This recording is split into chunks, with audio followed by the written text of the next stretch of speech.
안녕하십니까. 시드니 세운교회 성서학당 제목이 열 번째 꼭지를 시작하겠습니다. 자, 이번 챕터에서는 시편에 나타난 그리스도의 모습에 대해서 한번 생각해 보겠습니다.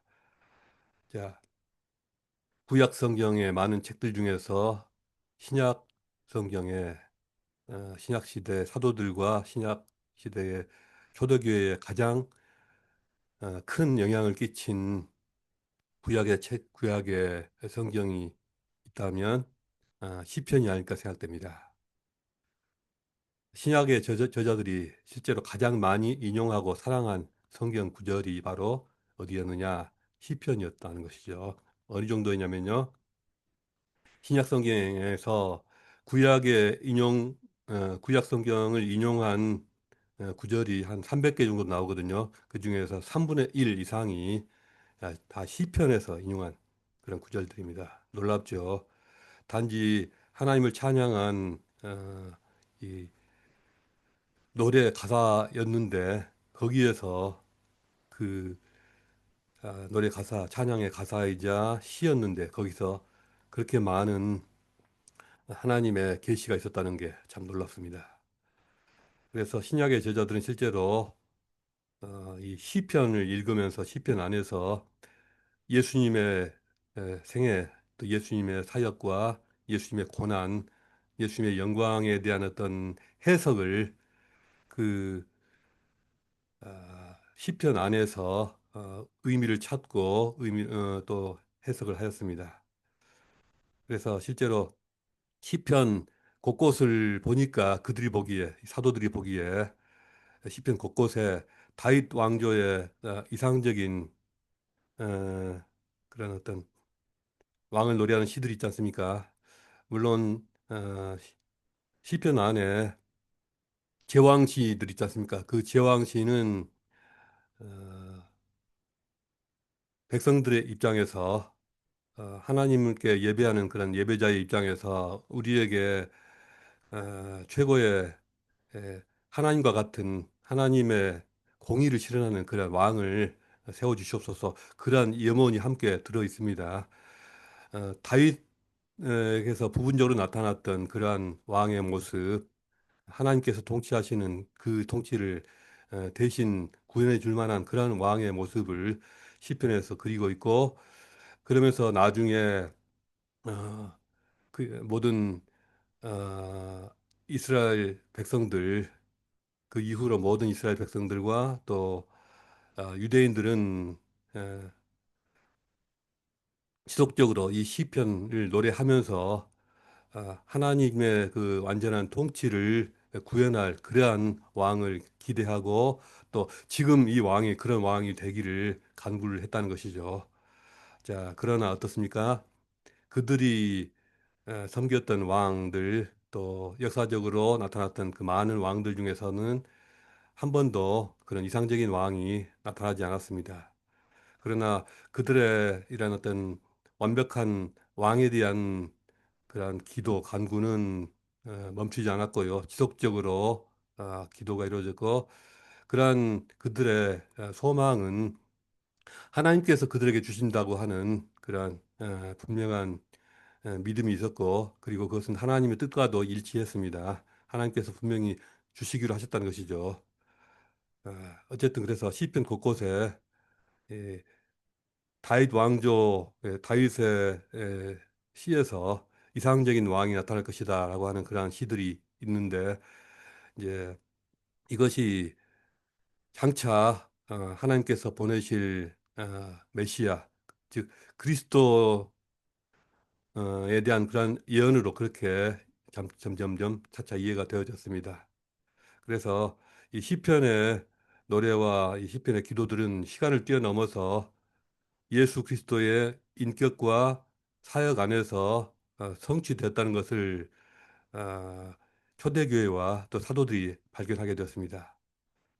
자, 시편을 노래할 당시에는 이제 이런 왕을 보내주시옵소서라고 했던 것들이 아, 사도들에 의해서 그리고 초대교회 이 성도들에 의해서 예수 안에서 이게 실현됐다는 것을 깨닫게 됐다는 것이죠. 그래서 이 시편은 어, 네 가지 측면에서 그리스도의 모습을 그리스도께서 어떤 모습으로 우리에게 임할 것이냐 그리스도의 어떤 모습을 네 가지 측면에서 보여주고 있습니다. 어떤 것들일까요? 그리스도의 영광스러운 왕권이라는 측면, 그리고 고난당하신 예수님의 모습, 고난당하신 어떤 고난의 종으로서 서퍼링 서번트의 모습으로, 그리고 영- 영원한 제사장직을 감당하시는 제사장의 모습으로, 그리고 마지막으로 죽음을 이기고 부활하신 또 부활하시고 승천하신 예수님의 모습으로, 그리고 창조주 하나님과 그 창조를 함께 담당하신 그런 예수님, 그런 하나님의 아들의 모습으로 이 시편 안에 나타나고 있습니다. 그래서 이런 모든 그리스도의 모습을 입체적으로 조명하고 또 보여주고 있는 것이 바로 이 시편이라는 것입니다. 그래서 거대한 예언의 파노라마와도 같다라고 우리가 말할 수가 있는 것입니다. 자, 첫 번째로 어떤 모습입니까? 왕으로서의 그리스도가 시편 안에서 잘 나타나고 있습니다. 대표적으로 제왕시 중에서 자, 시편 2편과 110편에서 잘 나타나고 있는데요.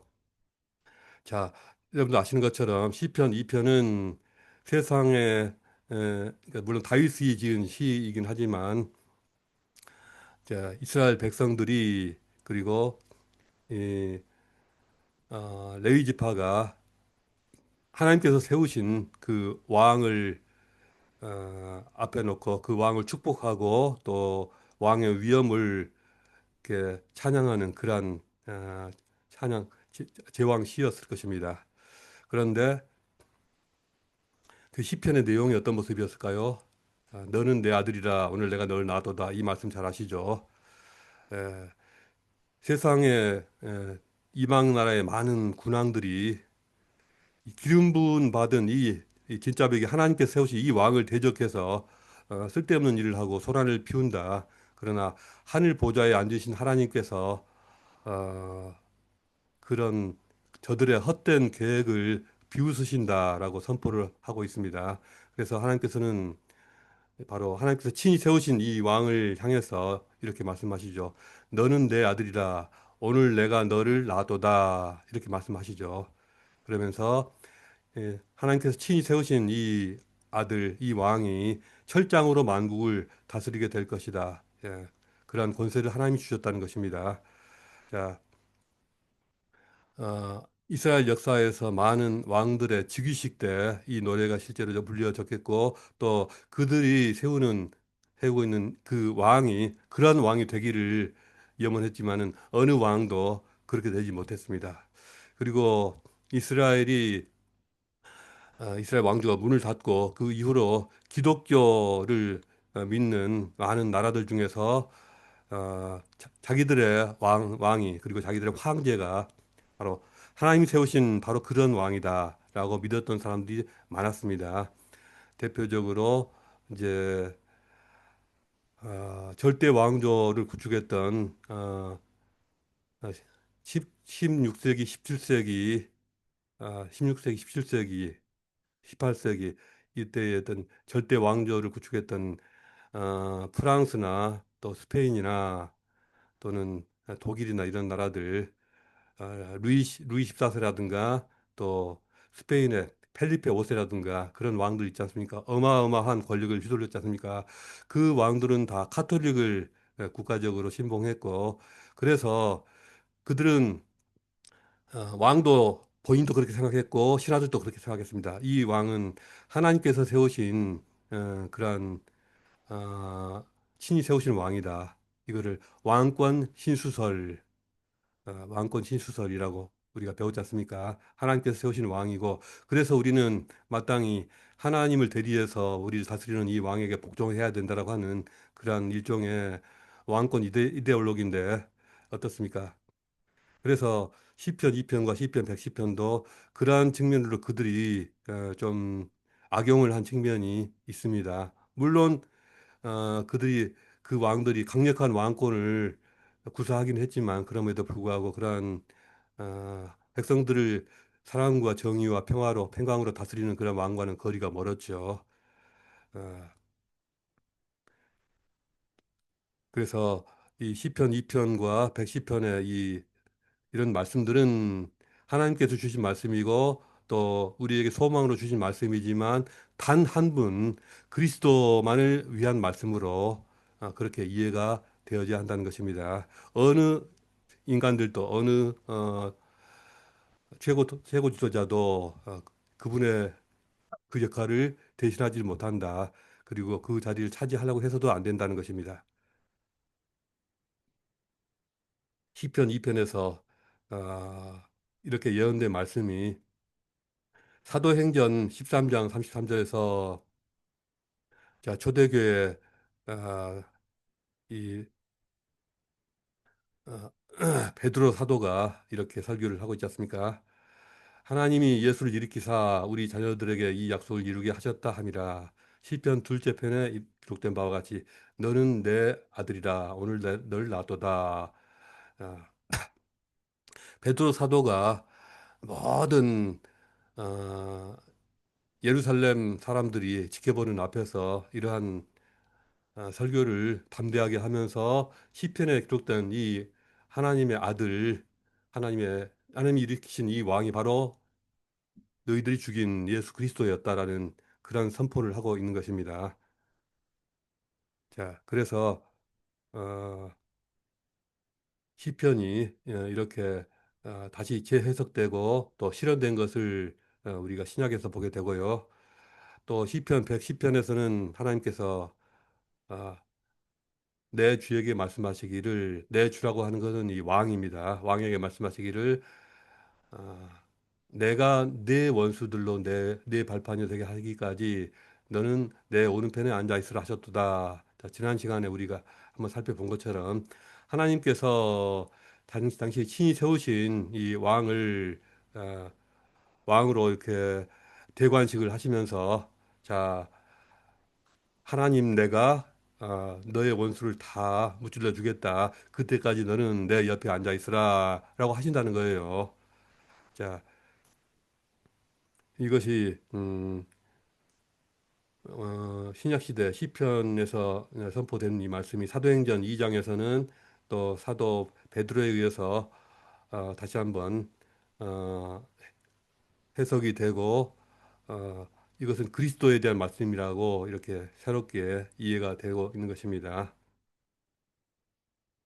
그래서 이런 시편에서 그리고 있는 어떤 압도적인 권위를 가지고 압도적인 영광을 가지고 있는 이 왕의 모습이죠. 이런 왕의 모습이 단순히 다윗 왕조, 다윗의 후손에게서 태어날 어떤 통치자를 말하는 것이 아니라 온 우주를 통치하실 메시아의 모습을 그리고 있습니다. 모든 이름 위에 뛰어난 이름을 가지고서 하늘과 땅의 모든 권세를 가지고 마침내 모든 무릎이 그분 앞에 무릎을 꿇게 될 것이다. 그 왕 앞에 무릎을 꿇고 경배할 것이다. 그러한 영광스러운 왕의 모습을 명확하게 예표하고 있습니다. 자, 시편에서는 또 그리스도에 대한 모습이 왕의 모습만 있느냐? 그렇지 않습니다. 고난의 종으로서의 모습이 시편에 나타나고 있습니다. 어떻습니까? 구약 성경에서요. 구약 시대에 장차 오실 메시아가 고난받는 종으로 오실 것이다라고 구약 사람들은 생각을 했다 못했다?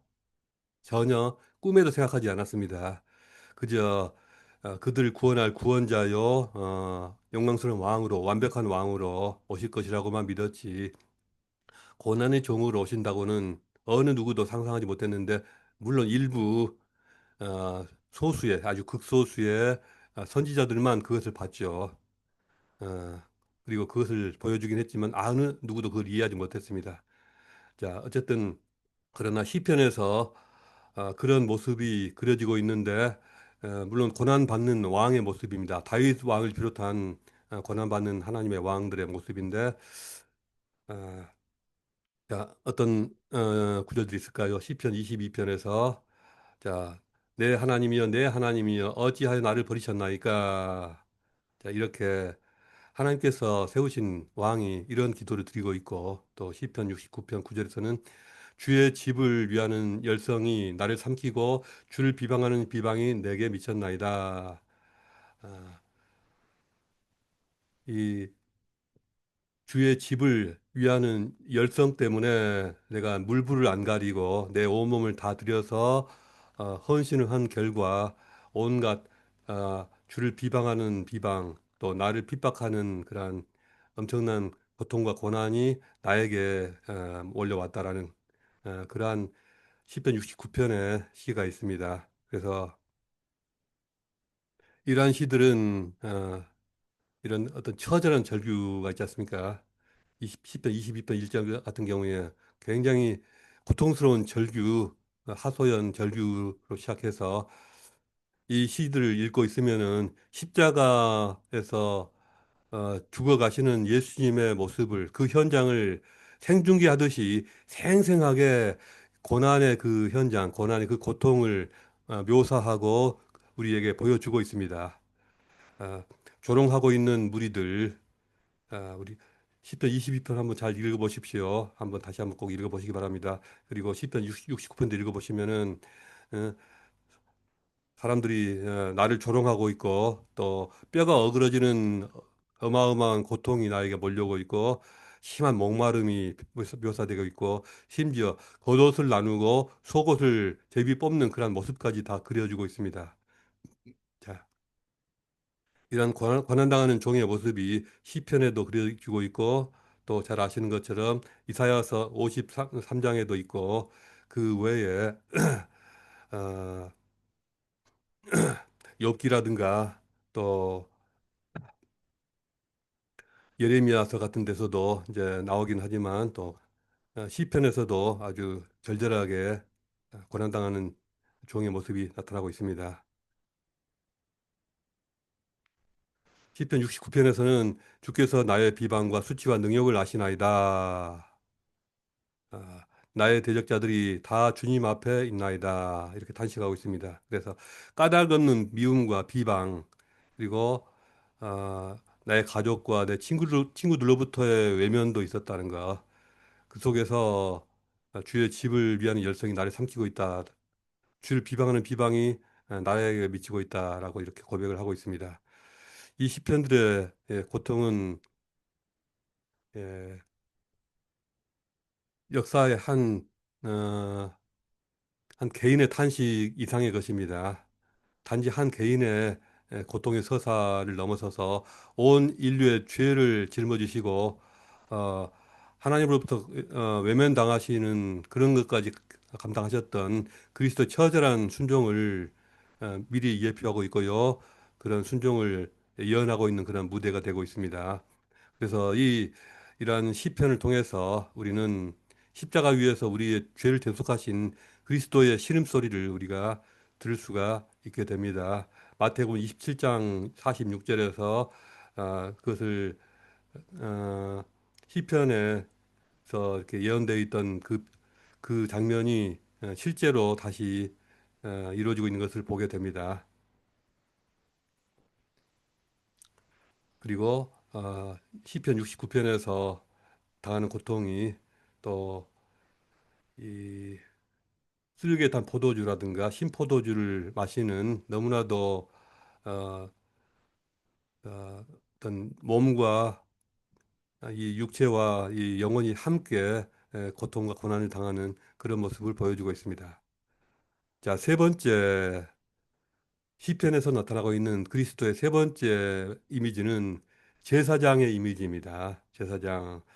여러분들 이제 시편에서 제사장으로서의 그리스도 모습이 있었던가 많지는 않지만 짧은 구절 하나가 있습니다. 어디냐면 시편 110편 4절입니다. 자, 110편 4절. 바로 이 말씀이죠. 시편 110편 한번 읽어보시기 바랍니다. 여기서는 그리스도의 왕권에 대해서 영광스러운 왕의 모습으로서 말씀하고 지만 딱 한 구절이 4절이 그리스도의 제사장직에 대해서 놀랍도록 예언하고 있는 것을 보게 됩니다. 어떤 어, 영광스러운 왕에 대해서 말씀을 하다가 갑자기 제사장에 대해서 말씀하니까 약간은 좀 의아하게 생각될 수도 있는데 이렇게 순간적으로 어떤 성령이 주시는 영감을 얻어서 그것을 받아서 기록을 했겠죠. 어, 그래서 이 구절은 어, 이제 독특하고 영원한 그리스도의 제사장직에 대해서 정확하게 예언하고 있다는 것입니다.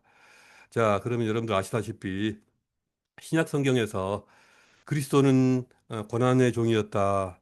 우리 죄를 위해서 돌아가셨다. 우리 죄를 담당하셨다. 또 우리가 영원토록 섬길 왕이시다. 이런 부분은 여러 군데서 표현하고 있는데 우리 죄를 위해서 이렇게 어, 죄를 위해서 중보를 하신 중보자로서 영원한 대제사장으로서의 그리스도를 말하고 있는 바로 그 성경이 바로 히브리서 아닙니까? 히브리서. 자, 히브리서가 아주 이 점에서 굉장히 독보적이고 독특한 어, 굉장히 굉장히 유니크한 그런 성경인데요. 히브리서 7장을 한번 쭉 보시면은 히브리서 7장에서 이 멜기세덱의 반차에 대해서 이렇게 길게 자세하게 논증을 하고 있습니다.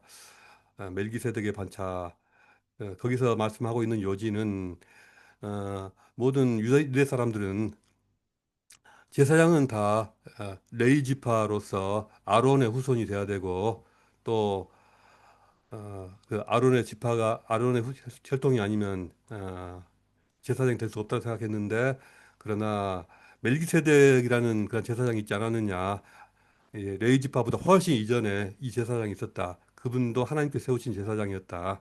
바로 그 멜기세덱과 같이 레위 지파도 아니고 또 아론의 혈통도 아니지만 그러나 다윗 후손임에도 불구하고 멜기세덱처럼 하나님께서 친히 세우신 그런 대제사장이 있었다는 것이죠. 그는 육신에 속한 한 계명의 법을 따르지 아니하고 오직 불멸의 생명의 능력을 따라 되었으니 증언하기를 내가 영원히 멜기세덱의 반차를 따르는 제사장이라 하였도다. 이렇게 히브리서가 그리스도의 어떤 제사장적 그런 모습, 제사장적인 어떤 소명에 대해서 말씀을 하고 있습니다. 자,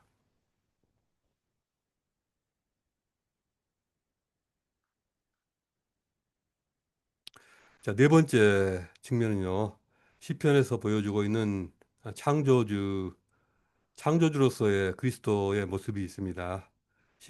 시편에서 그리스도 하나님의 아들의 측면이 자, 창조주로서 하나님과 함께 창조 사역을 감당하셨던 하나님이시자 창조주로서의 그리스도의 모습이 아, 굉장히 좀 깊이 있게 나타나는데요. 시편 45편 6절과 또 시편 102편 25절 26절에서 나타나고 있습니다. 자, 우리가 시편 읽을 때 이 부분은 좀 난해해가지고 어, 그 기- 무슨 의미인지 정확하게 이해를 못하고 대충 넘어가기 쉬운데요. 자, 어, 그래서 이 시편이 그리스도의 신성과 창조주 되심을 증언하는 구절들이 바로 시편 45편과 102편에서 있는데 아, 시편 45편은 너무 길어서 제가 인용을 못하고 여러분들께서 직접 한번 찾아보시기 바랍니다. 왕의 혼인잔치를 말하고 있습니다. 혼인잔치를 노래하면서 하나님이여 주의 보좌는 영원할 것이다. 주의 보좌는 영원하다. 물론 하나님의 보좌가 영원하다라고 했는데 근데요. 아, 우리는 여기서 주라고 하는 분이 물론 하나님으로 이해를 할 수도 있지만 나중에 보면은 이 소서에서 보면 에베소서에서는 이 시편의 이 구절들을 이 주라고 하는 아도나이를 성부 하나님이 아니라 어, 그리스도로 이해를 하고 있습니다. 그리스도로 어, 주의 보좌는 영원하며라고 하는 것이 창조주로서의 그리스도의 보좌가 영원하다라고 이해하고 있습니다. 이제 에베소서가 그런 측면에서 영원 전부터 하나님 곁에 계셨고 하나님과 동일하신 어떤 본질과 영광을 가지신 그런 분으로서 그리스도를 하나님의 아들을 말하고 있죠. 또 히브리서 기자는요, 이 구절을 직접 인용해서 예수 그리스도의 신적인 정체성을 히브리서 1장 8절에서 이렇게 말하고 있습니다. 1장 2절, 3절 이후로 8절까지 해서 이렇게 말하고 있는데요. 이 아들을 만유의 상속자로 세우시고 또 그로 말미암아 모든 세계를 지으셨느니라. 이는 하나님의 영광의 광채시요 그 본체의 형상이시라. 그의 능력의 말씀으로 만물을 붙드시며 죄를 정결하게 하는 일을 하시고 높은 곳에 계신 지극히 크신 이의 우편에 앉으셨느니라. 자, 이렇게 말씀하고 있습니다. 자, 이렇게 히브리서 1장 2절, 3절부터 8절까지 해서 어, 그리스도의 어떤 신성을 말하고 있는 이 부분이 어, 바로 시편 45편과 102편을 시편 45편과 120편을 인용을 하면서 거기에 있는 그 레퍼런스를 갖다가 어, 히브리서에서 그리고 에베소서에서 그렇게 해석을 하고 있는 것입니다. 자, 그래서 이 시편 102편이 원래는요. 시편 102편이 원래는 어떤 고통을 당하고 있는 그러한 자신의 모습을 하나님께 하소연하고 있는 비탄 시로 시작했다가 창조주 하나님의 영원하심을 노래하는 그런 찬양으로 이렇게 전개가 되거든요. 그렇게 페이스가 바뀌는데 그래서 주께서 옛적에 땅의 기초를 놓으셨사오며 하늘도 주의 손으로 지으신 바니이다. 이렇게 말씀하고 있던 이 시편 102편을 히브리서에서 인용해다가 아, 천지는 옷처럼 낡아지겠지만 창조주신 그리스도는 영원히 변치 않으실 것이다라고 하는 그렇게 이해를 하고 있습니다. 이렇게 시편이 아, 예수 그리스도가 단지 위대한 인간이 아니라 그 이상으로 그것을 넘어서서 만물을 창조하시고 영원히 다스리시는 하나님이시다라는 것을 어, 시편에서 가져와서 히브리서가 밝혀주고 있습니다. 자, 다섯 번째 마지막으로 또 부활하시고 승천하신 그리스도의 모습이 바로 시편에서 잘 나타나고 있습니다. 어디에서 나타나느냐? 시편 16편에서 나타나고 있습니다. 자, 시편 16편에 잘 아시는 말씀. 이는 주께서 내 영혼을 수월에 버리지 아니하시며 주의 거룩한 자를 멸망시키지 않으실 것임이니다라고 말하고 있지 않습니까? 아, 자, 이 구절이 사도행전 2장 25절 31절에서 또 사도 베드로가 바로 이 구절을 인용해다가 주의 거룩한 자로 썩음을 당치 않게 하시리다 하셨느니라. 바로 너희가 죽인 나사렛 예수를 이끄는 것이었다. 그가 십자가에 달려 너희 죄로 말미암아 죽었지만 그러나 다시 살아나지 않았느냐 라는 것입니다. 그래서 이 다시 살아나신 그리스도에 대한 정확한 예언이었다라고 시편을 다시 해석하고 있습니다. 또 시편 68편도 있는데요. 시편 68편에서는 주께서 높은 곳으로 오르시며 사로잡은 자들을 선물들을 사람에게서 받으시며 반역자들로부터 받으시리니 여호와 하나님이 그들과 함께 계시기 때문이로다. 이런 구절이 있습니다. 전쟁에서 승리하신 하나님께서 높은 곳으로 오르시면서 어, 신이 사로잡은 자들을 다 이끌고 백성들에게서 백성들로부터 선물 받으시는 개선 장군의 모습, 그런 모습을 그리고 있습니다. 그런데 바로 이 시편 68편 18절이 에베소서 4장 8절부터 10절까지에서는 이렇게 인용이 되고 있습니다. 그러므로 이르기를 그가 위로 올라가실 때에 사로잡혔던 자들을 사로잡으시고 사람들에게 선물 주셨다 하였도다. 바로 시편의 이 구절 사람들을 사로잡아서 즉 당신께서 하나님 보좌 우편에 오르셨을 뿐만 아니라 그를 따르는 수많은 사람들을 함께 데리고 이끌고 하나님께로 나아간다는 그러한 비전을 말하고 있습니다.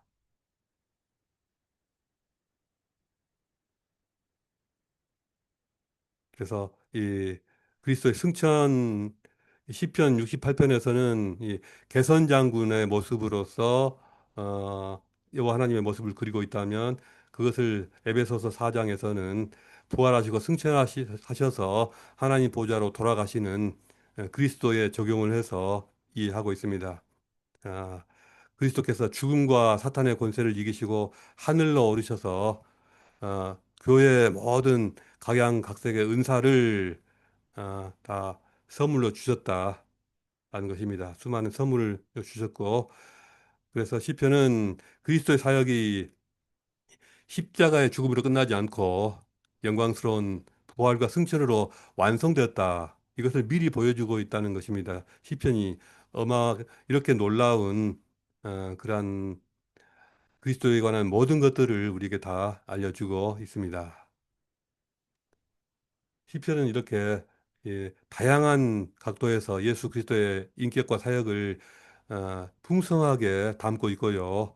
그것을 우리에게 어, 그려주고 있습니다. 아, 유대인들은 주님이 오시기 전에는 그 시편에 담아 있는 그 많은 의미를 다 알지 못했을 것입니다. 그러나 그리스도께서 오시고 사도들에 의해서, 그리고 초대교회 어, 이 예수님의 제자들에 의해서 그 안에 있는 그런 보화들이 예언의 말씀들이 다 빗장이 풀려서 다 해석이 되고 어, 그 본질적인 의미가 밝혀지게 되었습니다. 그래서 그리스도인들은 시편을 통해서 우리 그리스도의 고난에 함께 동참하게 되고, 또 그분의 왕 되심을 우리가 찬양할 수 있게 되고, 또 부활의 소망을 우리가 마음에 담고 간직하게 됩니다. 예수님 자신도 모세의 율법과 선지자의 글과 시편에 나를 가리켜 기록된 것이 다 이루어지리라, 이렇게 누가복음 24장 44절에서 말씀하셨습니다.